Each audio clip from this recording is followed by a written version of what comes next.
Good day, everybody. It is Tao at the Forge, and I'm here with the daily review. So today, Core 21 is released on Arena, so let's check things out. So first thing we're going to do is go and trade in one of these.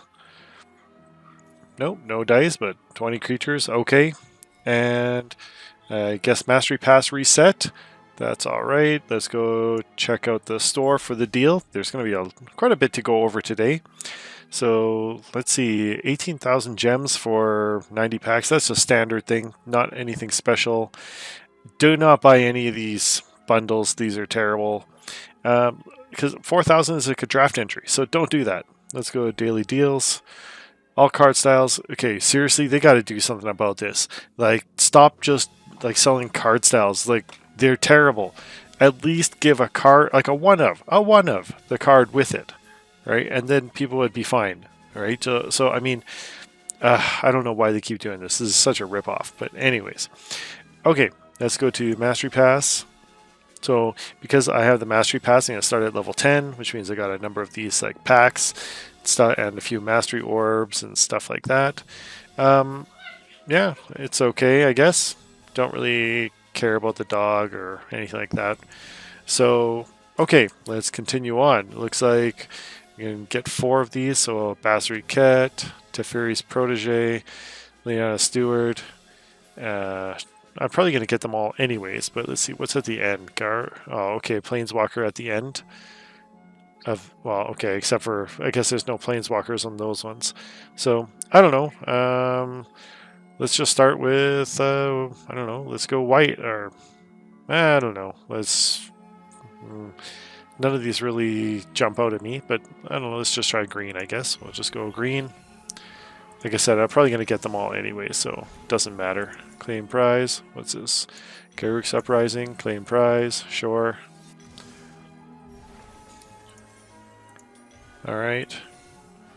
And we can mostly complete the green one.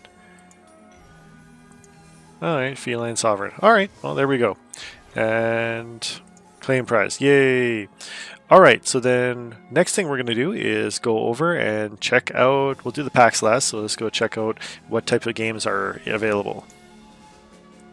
Alright, so let's see what we have. Quick Draft Rivals of Ixalan, waste of time, don't do that one. That's, you know, like, you're going to pay, what, 5,000 gold for this, and really, yeah, you can get some gems out of it, but really, like, do you really need Ixalan cards now? Probably not. You probably need M21 cards. So let's see, go to Sealed. Okay, so this is why it's important to get gems, right? So you can get gems to get Mastery Pass, but you can also use these gems to enter these like sealed packs. And so for 2,000 gems, you can get 6 packs to go into your sealed pool, but then you also can win, at minimum is you're going to win 3, and then you could also get some more gems, so you're going to get 2,000 gems, 200 gems back no matter what, right? And then you need to get up to 6 wins basically to recoup, to break even on gems. All right, that's going to be pretty hard, but still you're going to get 9 packs out of it, so you know, that's overall it's pretty good. I'd say it's worth it to do this, especially because now I've like, for instance, I've got 2 sealed entries that came with the Mastery Pass, so I can do this later. All right, let's go back and we'll see Core Draft, Premier Draft. Okay, so again, 10,000 is very steep for this, but if you have a token, then for sure you can go into it and get some more packs. All right, so this one, you're going to go in, get 3 packs of Core 21. This is drafting not against bots, but if you can get, like, reasonably, I'd say most of the time you can get easily like 3 to 4 wins. Right, it's rare that you're going to get less than that, so you can turn that into about 1,000 gems or 1,400 gems. If you can get to 4 gems or 4 wins, then that's going to be pretty amazing, because it'll be about break even on the entry. Right, so anyways, yeah, so these ones I think are worth playing, especially, well, if you've got the tokens, then what else are you going to use them for? So yeah, definitely consider doing that. Let's go check out the packs. Okay, so got one from Eldraine. Alright, so... oh, gems. Okay, so because I have so many rares, whenever you collect a rare or mythic that you already have, then basically they just give you gems for it. Alright, so let's go to Ikoria. Alright, and what is it? Bonder's Enclave. So I don't usually mind getting a rare land, just because lands are very useful in a number of different decks. So let's see, 3 and tap, draw a card, activate this ability. Oh yeah, okay. I've seen this played before, so it's going to be all right. All right, I'd rather get a Triome or something like that, but let's see. So when you open 10 in Arena, it just shows you the rares and mythics. It doesn't show you any of the commons and uncommons, but that's all right. Let's go check it out and see what I got. All right, so okay, so looks all right. I mean, I'm not going to complain about ever getting rares and mythics. So some interesting ones here.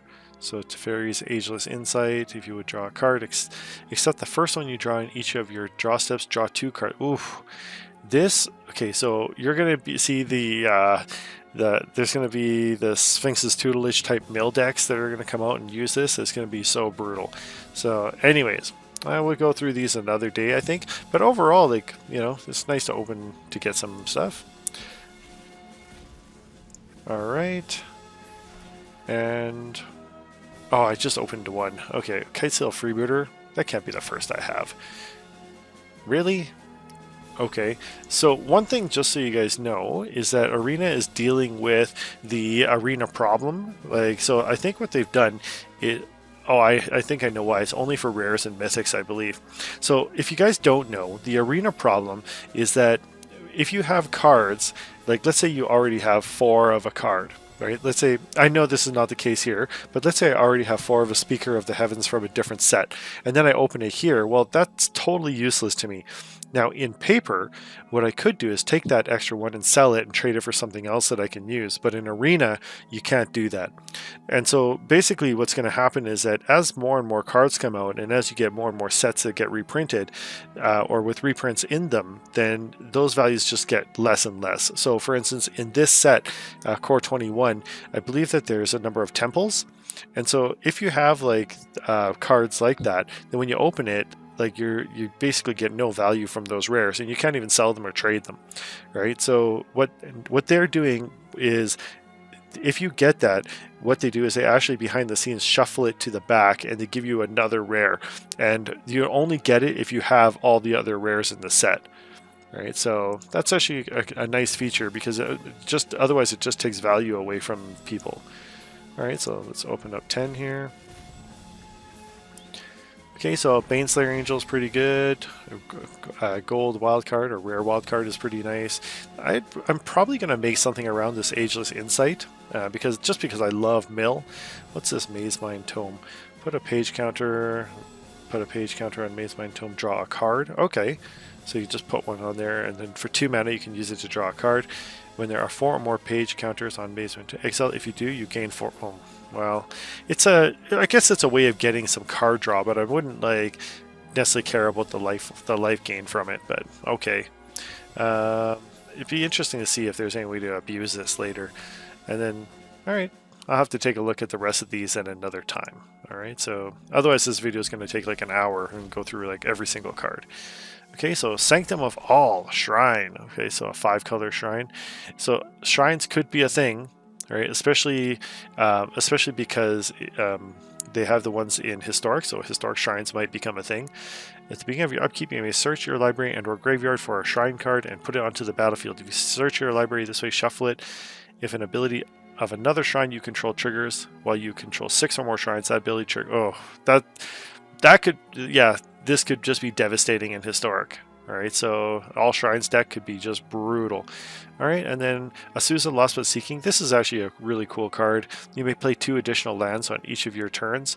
This is especially brutal if you have like Crucible of Worlds, but I don't think they have Crucible of Worlds in Arena. But especially you play this with, so Crucible of Worlds I believe lets you play lands from your graveyard. And then what you do is you get Ghost Quarter, and you play it out, and you sack it, destroy your opponent's land, and then you do it again and again. And you just basically wreck all your opponent's lands. So, but Azusa Lost But Seeking is a cool card. I really love the artwork on it, and it's been one of the cards that I've kind of liked since the beginning of Magic. So not the beginning of Magic, since I started playing Magic. All right, so let's go open up another 10. Let's see what we got here. So some interesting ones that you could get are also around Brawl or Commander. So like, I don't know what these ones do. Niambi Esteemed Speaker. So When Niambi, a steam speaker, enters the battlefield, you may return another target creature you control to its owner's hand. If you do, you may gain life. Alright, so then discard legendary. So this might go into like an all legendary deck. There could be other things you could do with this. And then Godric, the Crown Scourge, right? So can't attack. This one seems kind of bad, right? So basically you pay 3 mana, you get a 5/4 out, but you can't attack unless you control 4 or more artifacts. It just seems really situational, and if your opponent has a way to get rid of your artifacts, then things get kind of bad, and he has to basically just sit there. If you have no other way to get artifacts, he just has to sit there. I wouldn't take this in draft. Maybe in constructed it would be okay, but yeah. Alright, well, maybe in draft it could be okay, because you just sit there for so long, and it generates treasure tokens. Alright, so let's keep checking it out. Okay, so some good wild cards, extra wild cards there. Grim Tutor. So this is going to be a really good card as well. So search your library for any card, put that card into your hand, and shuffle your library. So this is, I think, a really great card, especially it's going to be a commander staple, just because like being able to just tutor any card and put it in your hand is just ridiculous. So Elder Gargaroth is really nice. So whenever it attacks or blocks, you draw a card. Like that's huge, and it's a 5 mana 6/6. So already, like this is going to be a brutal card in Stompy. So that's probably something I'll build around as well. Alright, it's a mythic, so it's going to be hard to build around it unless you get a play set of them. Alright, so we're down to just one at a time. Let's see here. Idol of Endurance. Okay. Let's see. Primal Might. I already got another Primal Might, but target creature you control gets +X/+X until end of turn. Then it fights up to one target creature you don't. This would go well with a Fling deck, right? Especially if you had Fling with Wilderness Reclamation, right? Then what you could do is like, use Fling, or use Primal Might, just generate a ton of stuff, and then actually this is not instant speed, so you couldn't do it on with Wilderness Reclamation. Never mind. Alright, so Twin Blade Assassins, at the beginning of your end step, if a creature died this turn, draw a card. That's going to be huge as well. And it's usually cards like this are like a 3/2 or a 3/1 or something like that. But to get a 5/4 for 5 and then also get this ability is, it's pretty sweet. I'm surprised they don't have Death Touch. It just seems like, that would be on theme with it. But okay, let's continue on. Scavenging Ooze is a really great card as well. So this one is, one of my, it's a staple in modern and many modern decks, especially in Jund. So, exile a target card from a graveyard. If it's a creature card, put a +1/+1 counter. Right. So this is actually, I think, much needed because there's so much graveyard recursion in right now. There's so much graveyard stuff going on in Magic. So, all right, and then let's see, last one. Okay, another Twin Blade Assassin, but Glorious Anthem. Creatures in control get +1/+1. Alright, so just basically all creatures get +1/+1. That's pretty sweet. Alright, I'll take it. In the world of Magic for today, there's lots of everyone's stuff all reset, so mastery passes, weekly rewards, everything all reset today, a little bit early. So make sure you're checking that out, and get in and play some Magic. So yeah, that's it for now. Thanks for watching. I'll see you next video.